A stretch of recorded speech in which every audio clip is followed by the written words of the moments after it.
Thank you, Madam Chair. I ask the following two questions of every nominee who comes before any of the committees on which I sit.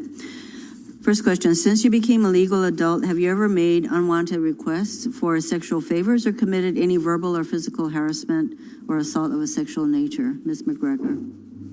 No. Mr. No. Hanley. Second question, have you ever faced discipline or entered into a settlement related to this kind of conduct? I have not. No. Ms. MacGregor, just yesterday, Review published an article that detailed your close relationship with the oil and gas industry. You are outspoken about your belief that environmental regulations are burdensome, and you strongly support expanding oil and gas development on public lands.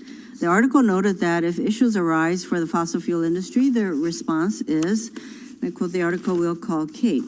You are close to the fossil fuel industry. I'm not surprised that Donald Trump nominated you to serve as the second in command at the department.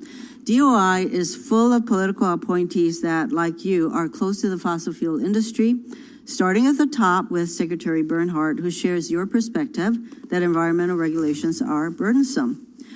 We know that the fossil fuel industry opposes actions to address climate change.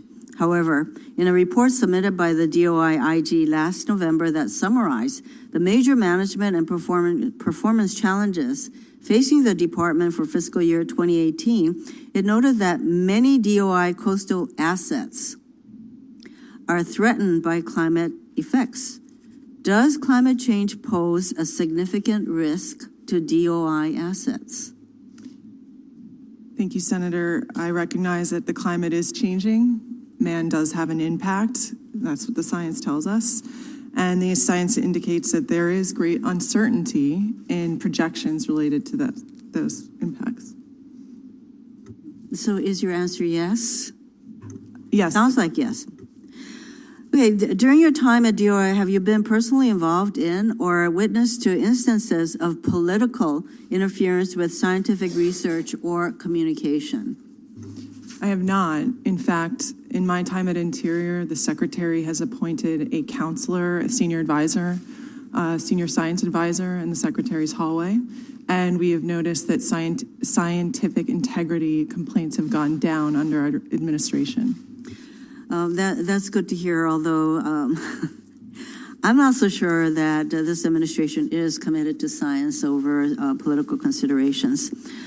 Again, for you, Ms. MacGregor, several outside groups have conducted a number of DOI employee surveys over the past few years. In response to one recent survey, a DOI senior executive service employee said, quote, the biggest problem or challenge now facing DOI is inexperience, lack of competence, and extreme political influence by the current group of appointees, whether confirmed or acting, end quote.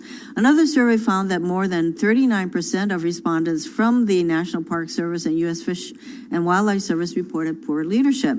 If confirmed, what will you do to improve staff morale?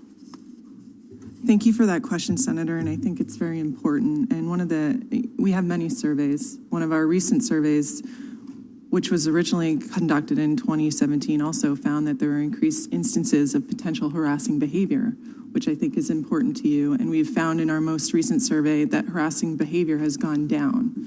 I think we need to work very closely with our professional career employees.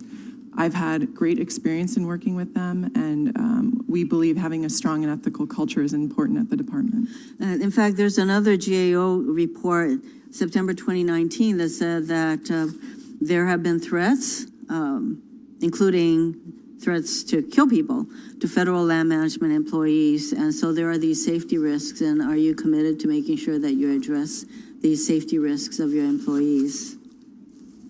Absolutely.